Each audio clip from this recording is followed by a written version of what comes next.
রাজনীতিতে ঝড় তুলতে যাচ্ছে কূটনীতির অন্দরের এক খবর। ছাত্র জনতার অভ্যুত্থানে ক্ষমতাচ্যুত হয়ে ভারতে আশ্রয়ের পর থেকে শেখ হাসিনার পক্ষে শক্ত অবস্থান নিয়ে আসছে মোদী সরকার।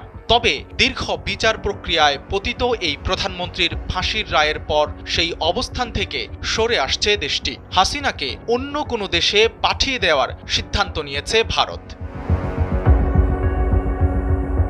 শেখ হাসিনাকে আশ্রয় দেওয়ার পর থেকেই অস্বস্তি শুরু হয় বাংলাদেশ ভারত সম্পর্কে, যার জেরে স্থবিরতা নেমে আসে দুই দেশের ব্যবসা বাণিজ্যে। এতদিন ভারত বিষয়টি আমলে না নিলেও হাসিনার ফাঁসির রায়ের পর ভাবনায় পরিবর্তন এনেছে। নিরাপদ বিকল্পও চিন্তা করেছে তারা। এক্ষেত্রে এগিয়ে রয়েছে ফিজি, মরিশাস। দিল্লি কেন্দ্রিক বাংলাদেশের কূটনৈতিক একাধিক নির্ভরযোগ্য সূত্র বিষয়টি নিশ্চিত করেছে। সূত্র জানায়, ফাঁসির আসামিকে আশ্রয় দেয়া নিয়ে বিতর্ক এড়াতে চায় ভারত। দর কষাকষি করলেও দিন শেষে বন্দি বিনিময় চুক্তি সহ নানা কারণে বাড়তি চাপ অনুভব করছে দেশটি। বিশেষ করে ব্যবসায়ীদের বড় একটি চাপ সৃষ্টি হয়েছে মোদী সরকারের ওপর। কারণ স্বাস্থ্য ও পর্যটন খাতে বাংলাদেশিদের যাতায়াত বন্ধ হয়ে যাওয়ায় চরমভাবে ধুঁকছে তারা। জানা যায়, ফিজিকে অগ্রাধিকার তালিকায় রাখার অন্যতম কারণ দেশটি ভারতের আস্থাভাজন। একই কারণে আলোচনায় রয়েছে মরিশাসও। নিরাপদ আশ্রয়ের বিকল্প চিন্তা থেকে আসা এই সিদ্ধান্ত দ্রুতই কার্যকর করতে চায় ভারত। তার বিনিময়ে বাংলাদেশে অন্তর্ভুক্তিমূলক নির্বাচনের উপর জোর দিচ্ছে তারা।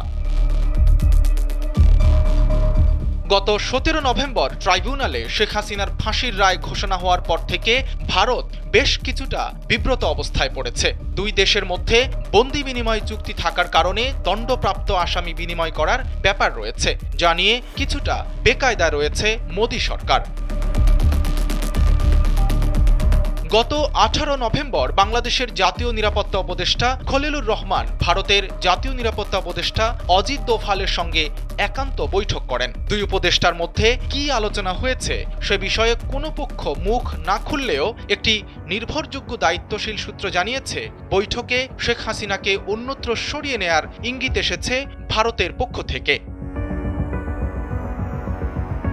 অনেকেই বলছেন, তিব্বতের দালাই লামাকে দীর্ঘদিন আশ্রয় দিয়েছিল ভারত, তাহলে হাসিনাকে নয় কেন? পার্থক্য হচ্ছে, শেখ হাসিনা একজন মানবতা বিরোধী অপরাধের মামলায় অভিযুক্ত আসামি, কিন্তু দালাই লামা কোনো আসামি ছিলেন না। এই বিষয়টি বিবেচনা করছে ভারত।